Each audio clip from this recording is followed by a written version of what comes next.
Hello my dear friends, कैसे हैं आप सब। Welcome to my channel. आज मैं आपको सुनाऊंगी विक्रम बेताल की कहानी। शीर्षक है पुण्य किसका अधिक। वर्धमान नाम के एक नगर में रूपसेन नाम का एक दयालु और न्यायप्रिय राजा राज करता था। एक दिन उसके वहाँ वीरवर नाम का एक राजपूत नौकरी के लिए आया। राजा ने उससे पूछा कि खर्चे के लिए उसे क्या चाहिए, तो उसने जवाब दिया 1000 तोले सोना। यह सुनकर उसको आश्चर्य हुआ। राजा ने पूछा, तुम्हारे साथ कौन कौन है? उसने जवाब दिया, मेरी स्त्री, बेटा और बेटी।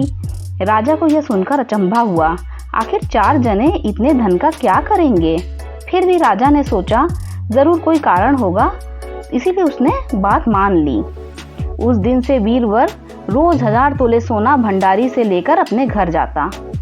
उसमें से आधा ब्राह्मणों को बांट देता, बाकी के 2 हिस्से करके मेहमानों, वैरागियों और सन्यासियों को दे देता और दूसरे से भोजन बनवाकर पहले गरीबों को खिलाता। उसके बाद जो बचता उससे वह स्त्री और बच्चे को खिलाता, फिर आप खाता।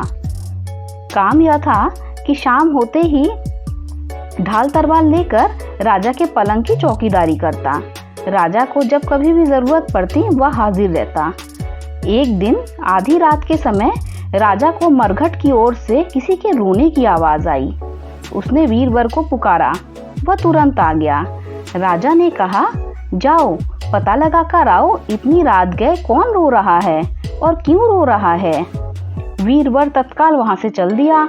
मरघट में जाकर देखता है कि सर से पांव तक एक स्त्री गहनों से लदी कभी नाचती, कभी कूदती और कभी सिर पीट पीट कर रोती, लेकिन उसके आंखों से एक बूंद भी आंसू नहीं निकलता।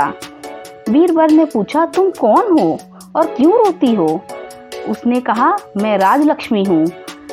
रोती इसलिए हूँ कि राजा रूपसेन के घर में खोटे काम होते हैं, इसलिए वहाँ दरिद्रता का डेरा पड़ने वाला है। मैं वहाँ से जल्दी ही चली जाऊंगी और राजा दुखी होकर 1 महीने में मर जाएगा। यह सुनकर बीरबल ने पूछा, इससे बचने का क्या कोई उपाय है? स्त्री बोली, हाँ है। यहाँ से पूरब में 1 योजन पर एक देवी का मंदिर है। अगर तुम उस देवी पर अपने बेटे का शीश चढ़ा दो तो विपदा टल जाएगी, फिर राजा 100 साल बेखटके राज करेगा।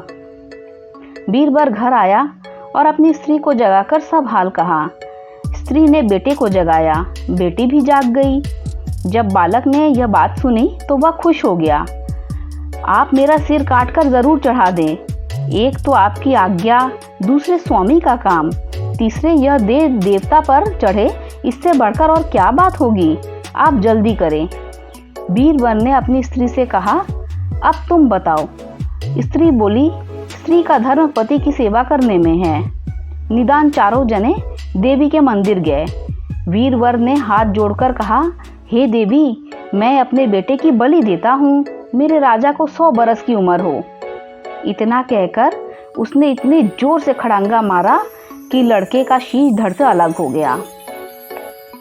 भाई का यह हाल देखकर बहन ने भी खांडे से अपना सिर अलग कर लिया। बेटा बेटी चले गए तो दुखी माँ ने भी उन्हीं का रास्ता पकड़ा और अपनी गर्दन काट दी। बीरबल ने सोचा कि घर में कोई तो नहीं रह गया, मैं जीकर क्या करूँगा। उसने भी अपना सिर काट डाला। राजा को जब यह मालूम हुआ तो वह वहां आया। उसे बहुत दुख हुआ।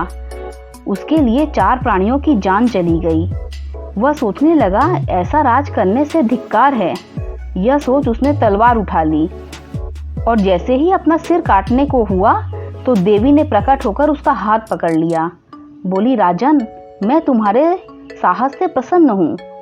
तू जो वर मांगेगा मैं सो दूंगी। राजा ने कहा, हे देवी, तुम प्रसन्न हो तो इन 4 को जिला दो। देवी ने अमृत छिड़क कर उन 4 को जिला दिया।